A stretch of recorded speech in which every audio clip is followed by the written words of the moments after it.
So here on the screen, we have the chart for Ghislaine Maxwell, and she was born December 25th, 1961 at 3:20 p.m. in Igny, France, and she is allegedly having an ascendant of 10 degrees Gemini 6 minutes.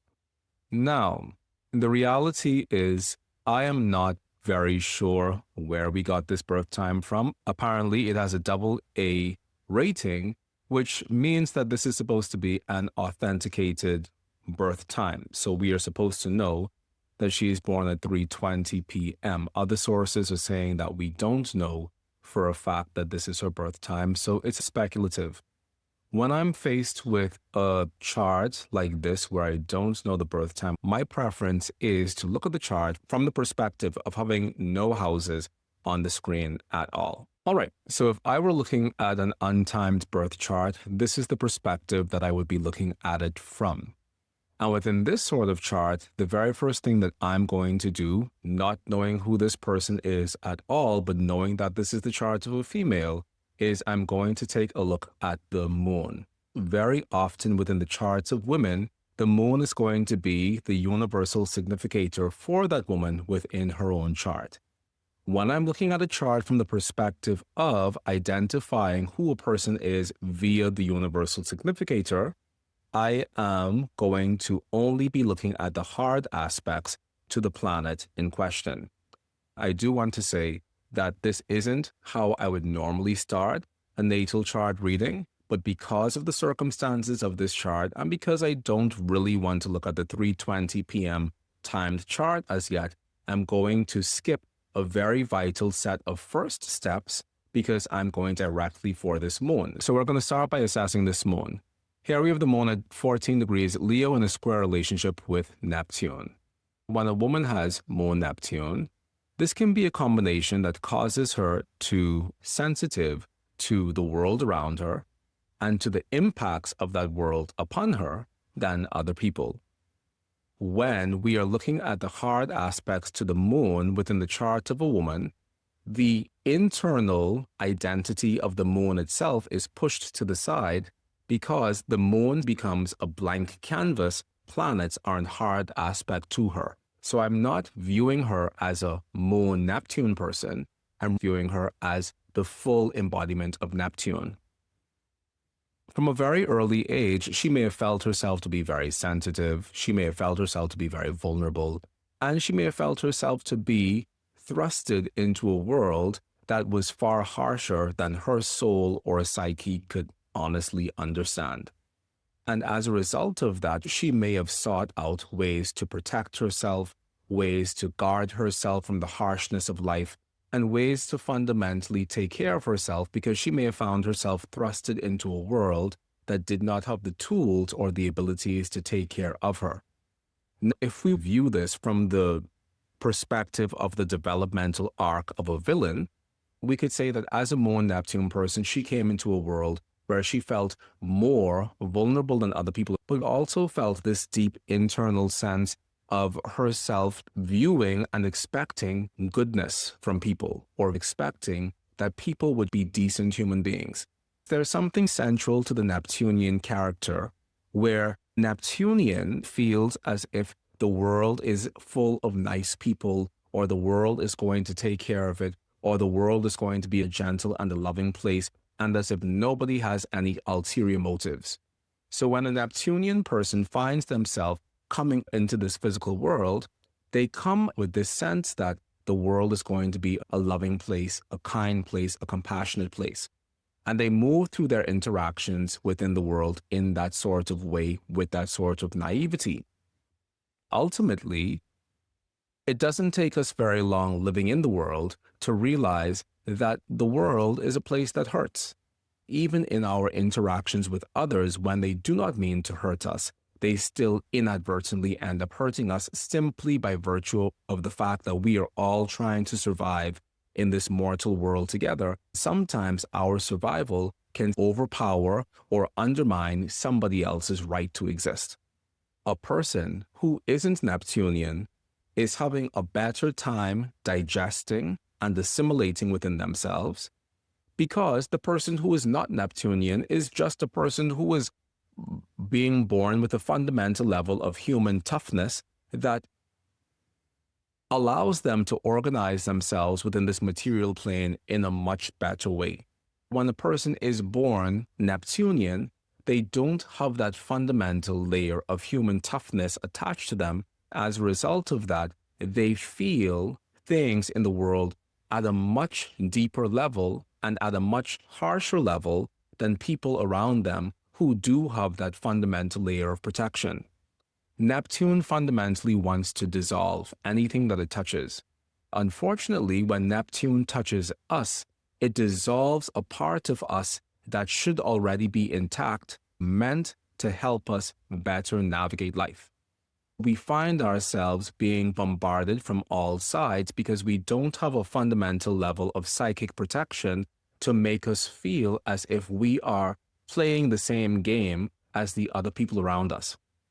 This is the beginning of this birth story of this supervillain coming into a world where she expects niceness from, being led on intentionally or unintentionally by people who were able to respond to her from that place of niceness, and then her discovering and finding out that those people did not have her best interest at heart, or that those people weren't necessarily desiring to prioritize her, but were desiring to prioritize their own motives and their own selfish intentions. That begins to sow a seed of disappointment and doubt. This is important for us to understand about the Neptunian character, because fundamental to the Neptunian is not necessarily having a sense of direction or a center of gravity. We noticed this last week when we looked at the chart of Jeffrey Epstein, where we saw that he also was a Neptunian person because the ruler of his ascendant was Saturn in a conjunction with Neptune. As we look at the chart of this woman, Ghislaine, we find that the moon, which represents who she is primarily as a woman, is also having this very tight association with Neptune. One could go as far as to say that these two people found each other because these two people represented the blind leading the blind, represented people who were vulnerable children growing up, too ready to believe and trust everyone, and who ultimately found themselves on the harsher side of reality because they found themselves too gullible and too naive for a world that didn't have the time or the patience to hold space for them within their gullibility and their naivety. So as a result of that, they had to learn within themselves how to create structures and ideas and forms that felt as if it made sense.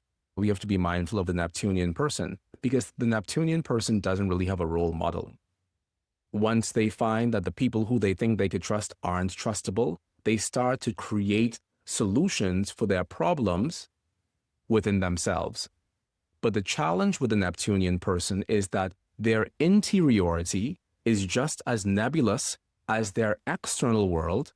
As a result, they sometimes come up with the wrong solutions or the wrong opinions or the wrong ideas. So this is why we consider Neptune to also be a planet that is responsible for addiction and addictive behaviors and addictive tendencies and drug use and alcohol abuse, because those things oftentimes come as a solution within the mind of the Neptunian person as to how they're going to better navigate this life, because they know that they can't step away from this life altogether. They know that ending their life is probably not the best option.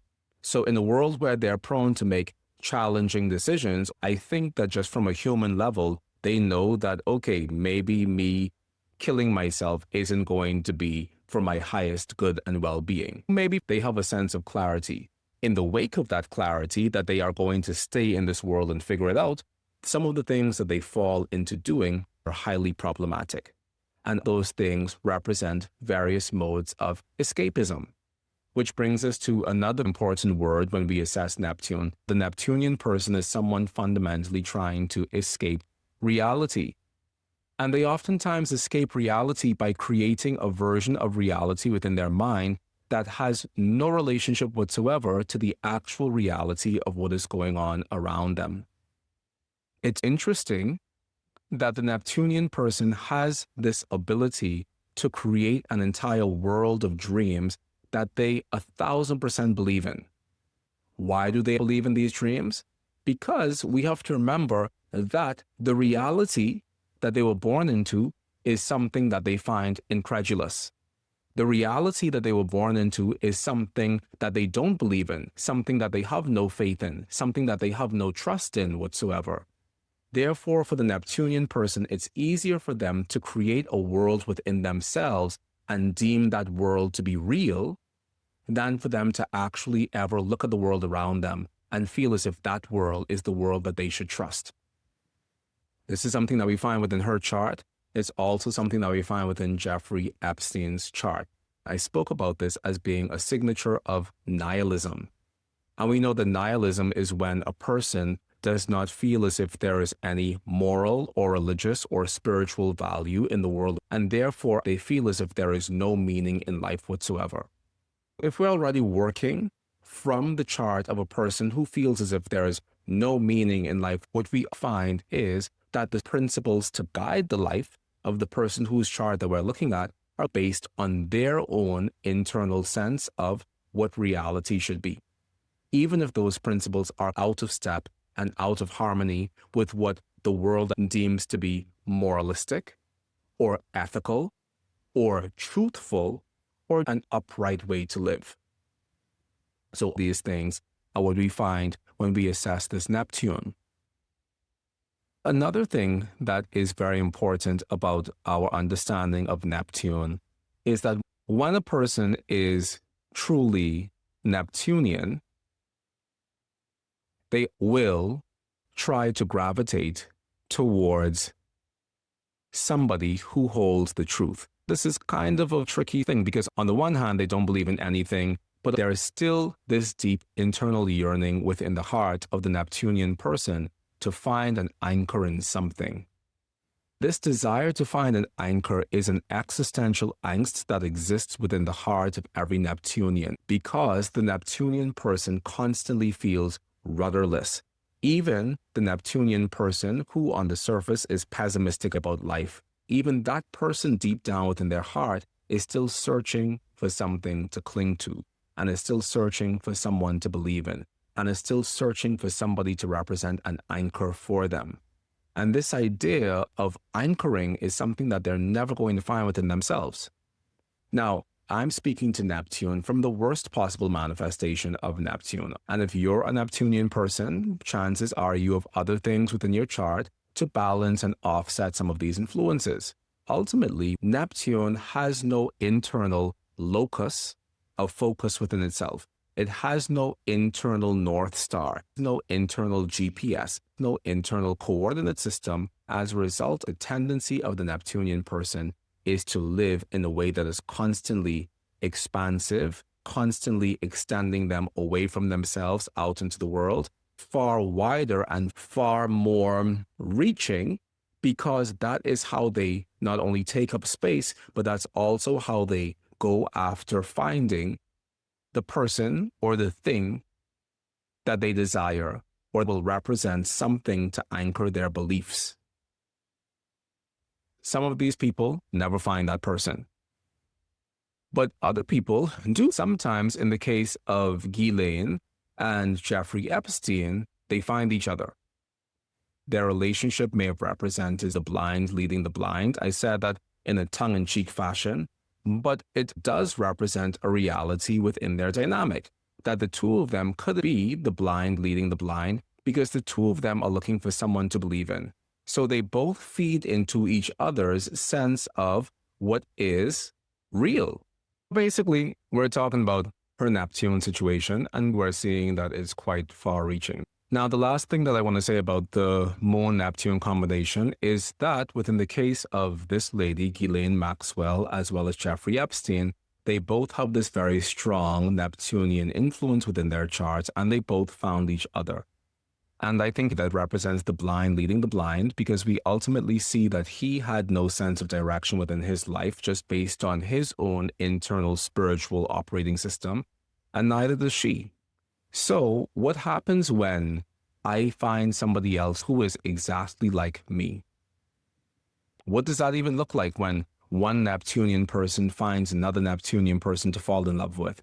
What is the level of projection back and forth that occurs between them, whereas I'm projecting onto you because I need for you to be the image of what I think is true and real, and you're projecting onto me because you need for me to be the image of everything that you think is true and real. We're projecting back and forth on each other because we don't have an internal reflective system. So the only way that we know how to be in a state of reflection is the reflection that we see of each other. And if I am projecting onto you that you're the best person in the world, and you're projecting onto me that I'm the best person in the world, then we don't have a way of measuring or understanding the flaws within our actions, because our actions seem justified and validated by the reality of our coming together. So this is something else that we find within this combination of Moon Neptune, not just specifically from her perspective, but also because he also was such a strongly Neptunian person. As we move on through her chart, we see that the next hard aspect that this moon is receiving is the moon in an opposition with Jupiter. And I think that this is interesting because not only does she have moon in opposition with Jupiter, but she also has Jupiter-Neptune as a combination within her chart. Now, Jupiter-Neptune for me is the Messiah combination, or it's the Messiah complex, or the Jesus complex. And I wrote about this combination in my book, The New Western Medical Astrology. I have sometimes called Jupiter-Neptune the Jesus combination. When this planetary pairing is prominent within a person's chart, they are inclined to wanting to save everything and everyone around them. They could be deeply invested in saving the environment, taking care of homeless people, feeding the stray animals of the community, and cleaning the ocean. This combination is likely to create the desire to support other people, even if helping others is to the detriment of the Jupiter-Neptune native themselves. What we see about her in the news is that she was an accomplice, but she was also an organizer of many of the crimes committed by Jeffrey Epstein. She could have been the manager or the person on the ground who was actually assisting him in his criminal activities. This exemplifies wanting to sacrifice oneself to a higher cause. And if the higher cause that she found herself attached to was Jeffrey Epstein himself, then we can see that through the Jupiter-Neptune combination, she wanted to sacrifice herself to that higher cause because he may have become the god that she believed in. So this is something that we find with the Jupiter-Neptune as a combination. Now, if we look at the moon in opposition to the Jupiter, it can indicate that she saw herself as being somebody who was larger than life, a woman of influence, the life of the party. She knew how to support others, make other people feel good about themselves and what they were doing, create a world of influence around her to attract other influential people into her life. And that could be influential from the perspective of status or influential from the perspective of money. All of these things indicating her ability to attract other people into her life who represented sources of influence, prestige, and power. So this is something that we see by virtue of the Moon-Jupiter combination. Jupiter within the chart of a woman could also indicate that she herself is a woman of great wealth or great abundance or great influence or great power. But I think we see within the combination of the Jupiter square Neptune that even within all of the power and the abundance that she amasses for herself, there is still the possibility of that being washed away or eroded away or based on a fantasy. Because if Jupiter is the universal significator within our charts of wealth and money for abundance, we also don't want the universal significator of our wealth or our abundance to be afflicted by Neptune, which her Jupiter is, because that could indicate that her wealth, her abundance, and her influence is built on a fantasy, or it's built on a series of lies. These could be very well thought out lies, but it doesn't change the fact that her idea of the wealth that she has, her idea of the power and the influence that she has is based on lies, is based on deception, and is ultimately based on less than ethical ways of accumulating that sort of wealth or that sort of influence to begin with. And since it's based on a fantasy, or since it's based on something that has no true roots to it, ultimately, this Neptune will remanifest as the very force that causes that entire kingdom of power and wealth and influence to ultimately be eroded. So these are the major hard aspects that we see within her chart in relation to her Jupiter. These aspects give us insight into who we might think she is as a person. From there, it's necessary to take a look at the Sun as the universal significator of man within her chart. This is important because a part of why she came into prominence within our collective soul and psyche is because of her relationship to Jeffrey Epstein. Within the chart of a heterosexual woman, we take a look at the Sun as the universal significator of the man within her life. And this is going to represent not only her father, but it's also going to represent the man who she finds herself attracted to. Here within her chart, we see that she is having the Sun at 3 degrees Capricorn, 33 minutes. Similar to what we did to the Moon, our understanding of how to assess the Sun will come directly out of our assessment of the hard aspects to that Sun. When using the luminaries to indicate our parents or ourselves, we do not assess the soft aspects to the luminaries. What are the soft aspects? Those are the sextiles and the trines.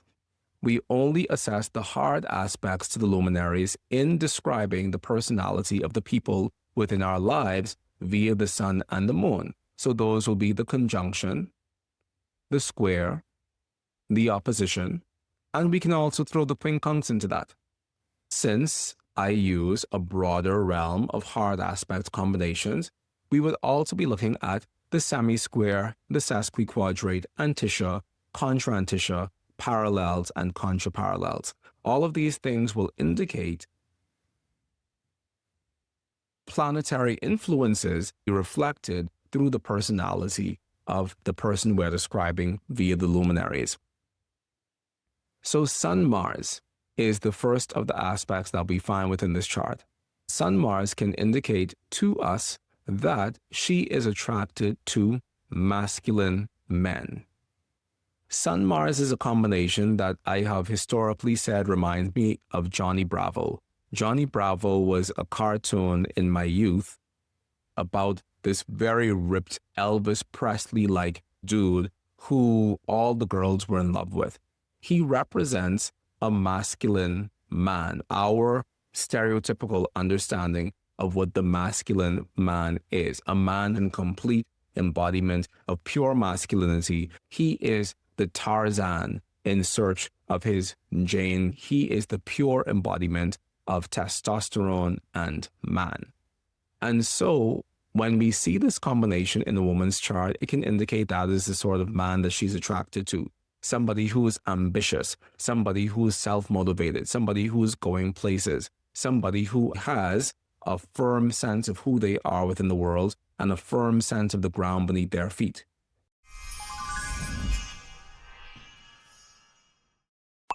Hey there, everyone. If you love the sort of astrology that you see here on the Oraculos podcast and you want to practice astrology in this same way, right now you can purchase our medical astrology preliminary and advanced courses from oraculosastrology.com so that you can practice astrology like an Oraculos trained astrologer.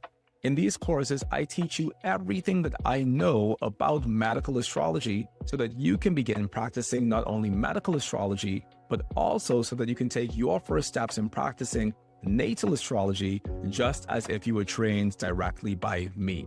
So if this is something that you want to do and you're looking to amplify your astrological tools and skills, and practice astrology in a more concrete event-based way, then by all means check out oraculosastrology.com and purchase yourself lifetime access to our medical astrology preliminary and advanced courses today.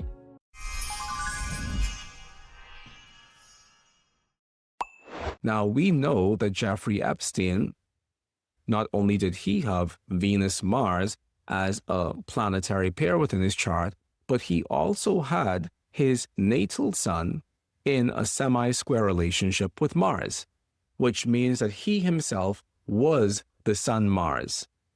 Here we see there are two charts side by side, and here we see that he has the sun at 0 degrees of the fixed signs, and we know that 0 degrees fixed equals 15 degrees of the mutable signs as far as our semi-squares and sesquiquadrates are concerned.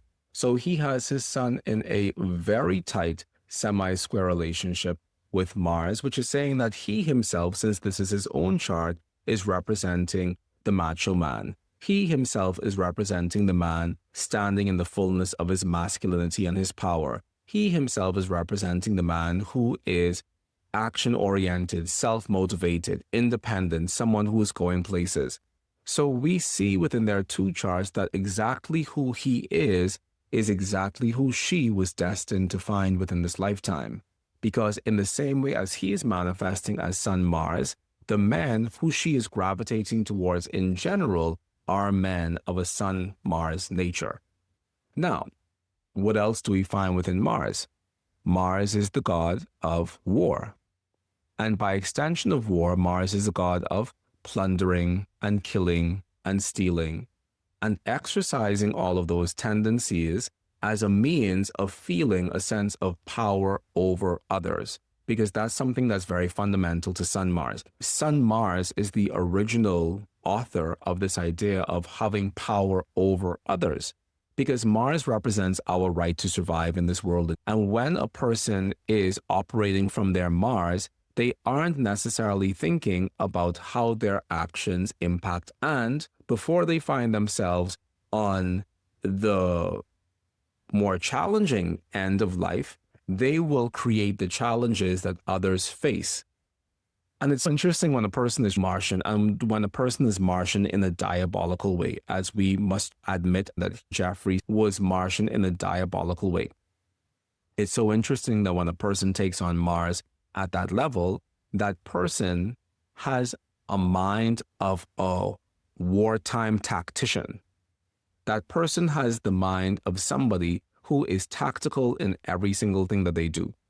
And a part of their tactics is to use terror and torture and cruelty within the world, not only to exercise their own domination or their own understanding that they are superior to others around them, but also as a means of comforting something within themselves that says, look at how much harm I can do to somebody else. Thank God I'm not in that position. So for the true Martian person, acts of war, acts of pillaging, acts of rape, acts of crime could actually be a sort of benediction, could actually be a sort of prayer, could actually be a sort of meditation. I am wreaking havoc on the lives of other people around me as a means of me showing gratitude to my gods and to my ancestors that I am not that weak. It isn't that they're actually doing it for some reason. They're doing it because it delights them to know that they themselves are not as weak as the people who they are wreaking that havoc against, because it allows them to continue their sense of feeling safe within this world. It also allows them to continue their sense of feeling immortal within this world. There's something about the Mars complex rooted in immortality. This idea that you will die, but I will not. That you will be conquered, but I will not. That I will win to the very end of life. I still will find myself winning and you will not. And I can wield that power over life and death, makes me feel invincible. So this is the sort of person who she is attracted to. Not every heterosexual woman who has Sun Mars is going to fall in this deeply or is going to pull out this quality of darkness, that quality is still present nonetheless.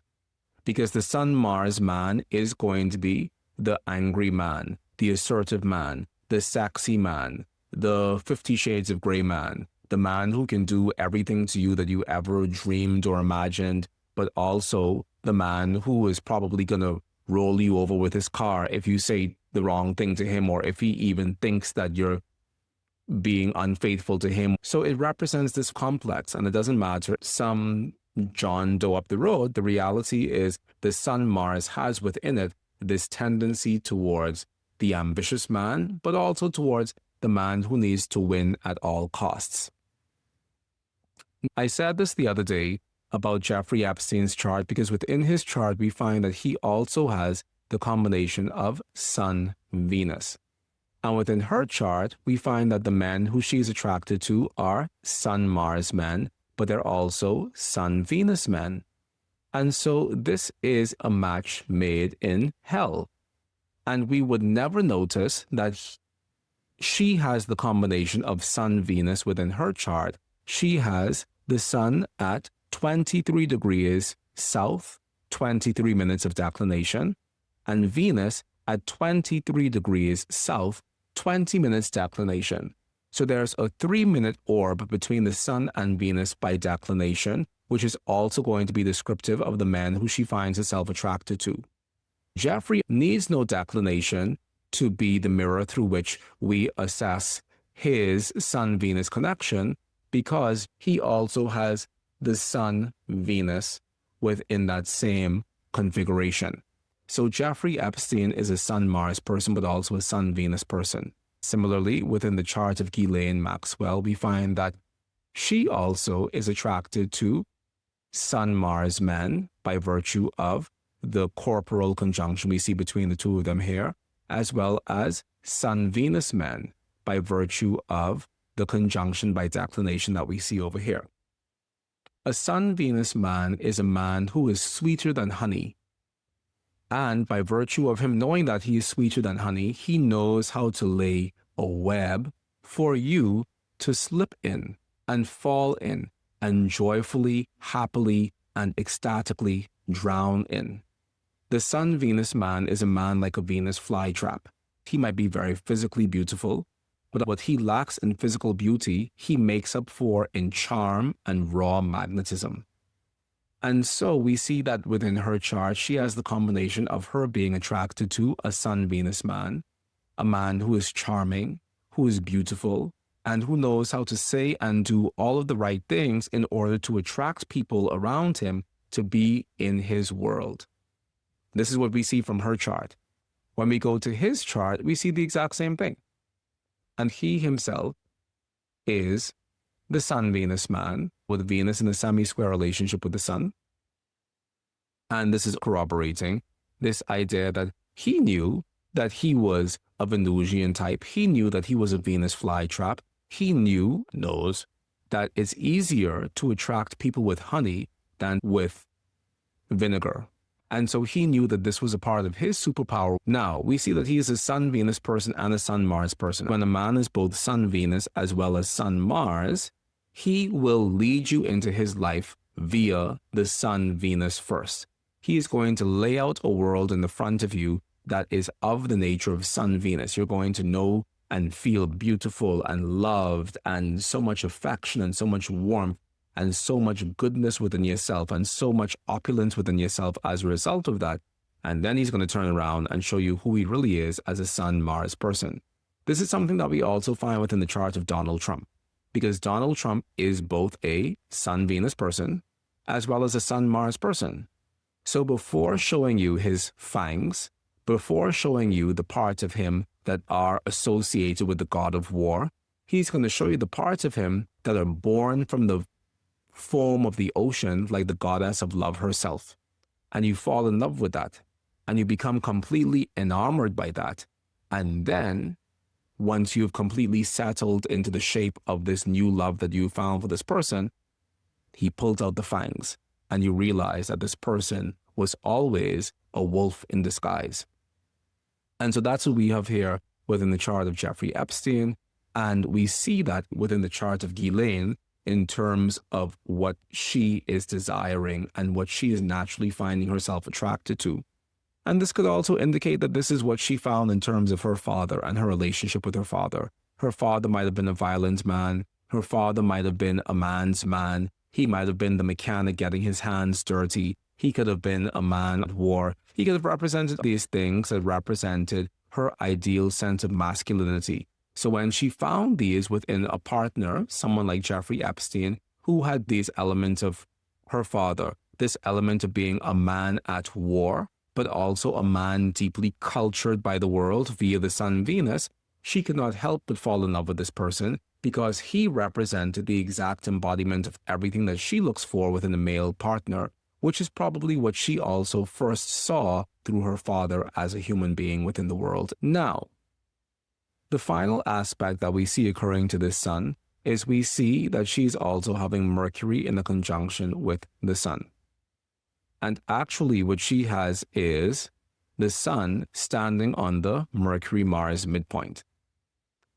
What this could indicate for us via the Mercury-Sun combination is that she's attracted to somebody who is smart. He's intelligent. He's a genius. He's witty. He is somebody who knows how to speak, and he's somebody who knows how to speak in a convincing way, which would be the Mercury-Mars combination with the sun. The Mercury-Sun combination is somebody who knows how to weave a world of words and speak in a way that draws you in and makes you feel as if you are listening to somebody who knows exactly what they're talking about. This is something that she also finds within the sort of partners who she's attracting into her life within this lifetime. And when we take a look at Jeffrey's chart, we cannot see it as specifically here within his chart when we look at it from an untimed perspective. But if we were to look at his chart from the perspective of the birth time that was given, he has Mercury rising. And we know that any chart in which Mercury is rising, it highlights this idea of that person being a beautiful orator, that person knowing how to sell fish to a fisherman for all intents and purposes. Within his chart, he has Mercury in a quincunx relationship with Pluto. Mercury-Pluto is the combination of the person who knows how to manipulate you through his words. It's a combination we oftentimes find within the charts of politicians as well as cult leaders, because Mercury-Pluto knows how to use his words to his advantage to get you to do exactly what he wants you to do. He also has Mercury-Saturn. The Mercury-Saturn person knows how to speak worlds into existence. Mercury represents our thoughts, and Saturn represents our things. The person who has Mercury-Saturn knows how to turn their thoughts into things, and he knows how to speak worlds into existence. The issue with the Mercury-Saturn person is that they're oftentimes focusing on the wrong thing, and as a result of that, the world that they're manifesting around them is oftentimes a world that only confirms their suspicions and their lack of trust and their feelings of pessimism about the world in general. So he could have been a very powerful manifester by virtue of the Mercury-Saturn connection. But by virtue of that Mercury-Saturn connection, he may have been able to share with other people his sense of nihilism and his sense of lack of trust within reality. And by virtue of that, also share with them his philosophy of what life should really be like, even though his philosophy was based on his pessimistic outlook on the world. Beyond that, he has Mercury-Neptune. Disney also had Mercury-Neptune. And we know that Walt Disney created an entire world, one named after himself, which doesn't sound that dissimilar from creating an entire island named after oneself. But Walt Disney created an entire world named after himself to run away and to give people the opportunity to run away into a fantasy for long enough for them to feel as if life was more beautiful than it may have been at that moment in history. Jeffrey Epstein also has the ability to lie and weave a world of lies into existence that we all believe in. And the reality is, we might be looking at a lot of the people who are implicated by these Epstein files and say, oh, they're so stupid, how could they have done that? But we don't know the level of influence that this man had. And we also don't know the ways in which he could have been such a convincing character within those people's lives that his way of portraying the world as it is could not seem more plausible, because he had a way of creating with his words a world around him that probably took people's breath away. So we see all of these elements of himself by looking at his chart, but when we look at her chart, that we see that he is indeed the embodiment of Mars, the god of war, the embodiment of Mercury, the god of words, and the embodiment of Venus, the goddess of beauty. So within this, we see everything about her from a universal perspective based on the planets within her chart. And we also see everything about him based on using her sun as a universal significator for him and what he's able to manifest as for her within this lifetime. The final thing that's noteworthy within this chart, and I'm not even sure if it's noteworthy because this orb between these factors is a little bit wider than I would personally appreciate. But the final thing within this chart that I do think is noteworthy is the fact that she also has Neptune in a square relationship with the nodes. Within traditional astrology, the North Node is good, the South Node is bad. Within a more planet-to-planet based understanding of astrology, which we find within Uranian astrology, for example, the nodes simply represent intimate connections. And the reason for this is because the nodes represent the crossing points of the path of the moon, as well as the path of the sun. These nodes are representing these two places where the two luminaries cross each other in their path. As a result of that, in Uranian astrology, we hold that the nodes represent our intimate connections. When we have Neptune in a square relationship with our nodes, it is essentially the same as us having Venus in a square relationship with Neptune. Venus square Neptune indicates disappointment in love. It indicates that we pour our entire heart and soul into a person, and we completely pedestalize that person to the point where that person becomes no less than a god within our own life. And we put that person on a pedestal, whereas when that person's defeat finally comes, or when that person's fall from grace finally comes, we don't even see them in the process of their falling, because we are just looking upward at them. And from the height at which we've placed them, they seem invincible. We can't even tell that they are crashing down to the floor, because all we see when we look up at them is brightness and joy and delight, not realizing that their bodies are catching fire as a result of the velocity with which they're falling down to the earth. This Neptune node combination is significant because it has to do with the disappointment that comes from projecting what we believe to be true about love onto someone who is a person highly fallible. The fallibility of this person is something that we may not see until it's too late.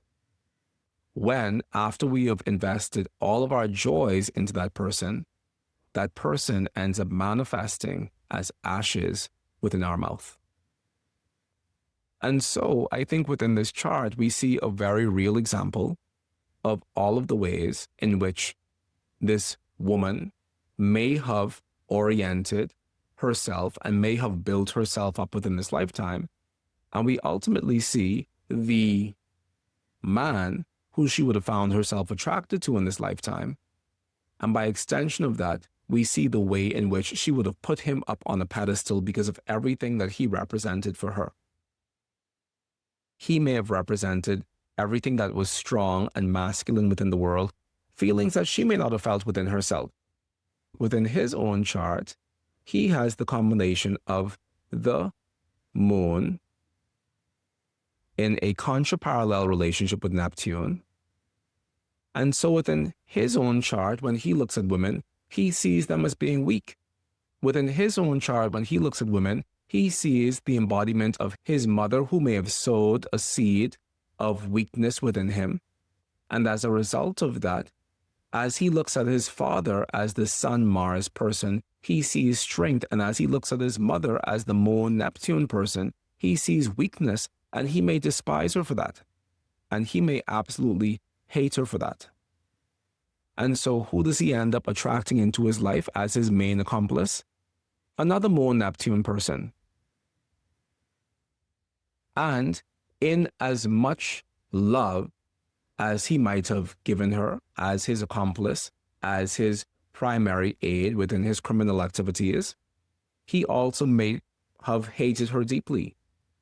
He also may have held a great level of disdain within his heart and soul for her, because ultimately she represented a level of weakness as being a Moon-Neptune person. And she represented a level of gullibility as being a Moon-Neptune person that reminded him of his own Moon-Neptune mother. And insofar as she reminded him of his own Moon-Neptune mother, she reminded him about everything that is weak and fallible. She may have done his bidding, but ultimately she may not have truly have had his heart in the way that she thought she did, because this, once again, could have been more of service to what he desired within this lifetime, and she may just have been picking up the pieces to help him become his best self, because remember, she's also a Jupiter-Neptune person. She may have just literally have been trying to assist him in the best way that she knew how, and he became her moral compass in this life in such a way, whereas whatever he desired became what manifested as truth, regardless of how insane those desires became. And after a while, when you stay within that for long enough, you can't help but also becoming somewhat subservient to those same desires. Not everybody has that ability to snap out of the haze, to step into a place of clarity and self-observation, to say, what even is this? For her, having found her savior within Jeffrey Epstein, she may have committed herself to being the savior of him, which ties back into her Jupiter-Neptune square relationship, which has to do with the Jesus complex, the savior complex, even to this person's own detriment. Between the two of them, I'm not going to say that we overwhelmingly see patterns, but I will say between the two of them, we see enough parallels to say that the two of them were made for each other, to ultimately say that the two of them were literally cut from the same cloth. The last combination that I'm going to talk about before I leave this topic of Ghislaine Maxwell's chart is she also has the combination of Venus-Mars. Some people would look and say she has an out-of-sign conjunction of Venus and Mars. I wouldn't, because for me, an out-of-sign conjunction has to be much closer than that. However, by declination, she has her Venus at 23 degrees south, 20 minutes, and she has Mars at 24 degrees south, 8 minutes, which is saying that she has the parallel relationship with Venus-Mars. Venus-Mars is a combination that we're going to come to time and time and time again within the charts of serial killers, within the charts of pedophiles, within the charts of school shooters. We're going to come back to this combination of Venus-Mars time and time again. Some notable people who have the combination of Venus-Mars are Jeffrey Epstein. We see that he has the exact conjunction of Venus and Mars over here within his chart. He has his Mars at 15 degrees Pisces, 49 minutes, and Venus at 16 degrees Pisces, 39 minutes. So Jeffrey Epstein is going to be one such Venus-Mars character. Ghislaine Maxwell is also going to be another Venus-Mars character. But we also find this within the chart of Jeffrey Dahmer, John Wayne Gacy, Ted Bundy, Sean Puffy Combs, P. Diddy, Prince Andrew, and Today, we were taking a look at the chart of Donald Trump as well. I believe that when you put his chart under the microscope that we use within Uranian astrology, we find similar patterns of Venus-Mars present as a signature within his chart, that this combination of Venus-Mars represents an irresistible hunger within one's love life. It's a wonderful combination for artists and people who create art. It's a wonderful combination for people who know how to give force to beauty. It's a wonderful combination for people who know how to be creative in a very dynamic and strong and sexy sort of way. It's also a combination that has to do with allowing our animal nature to step forward and to allow some of our baser animal desires to take the reins of what should be our more cultured romantic forms of expression. We see this combination of the Venus-Mars showing up within the charts of all of these horrible people. Not saying that Venus-Mars within your chart makes you a horrible person, but we see that this combination within a chart that otherwise points in the direction of that person being pure evil can correspond with the manifestation of a romantic way of being within the world that is animalistic, uncultured, unrefined, and ultimately unfit for society. And we're going to take a closer look at when we pull her chart up once again later on using the Uranian astrology dials. If you love the astrology that you see here on the Oraculos podcast and you want to dive into the lab where we are practicing not only this astrology, but also the magical tools that have made me who I am today, then by all means join us in Mychal's Cosmic Conservatory. In Mychal's Cosmic Conservatory, I teach you everything that is within me, not just about astrology, but also about the magical practices such as the Kabbalistic Tarot, geomancy, and other forms of astral divination so that you can increase not only your astrological knowledge, but also so that you can deepen your spiritual connection to this astrology that we know and love. So if this is something that you're interested in, then by all means join us in our members-only space, Mychal's Cosmic Conservatory, and dive into the magic that we share there each and every month.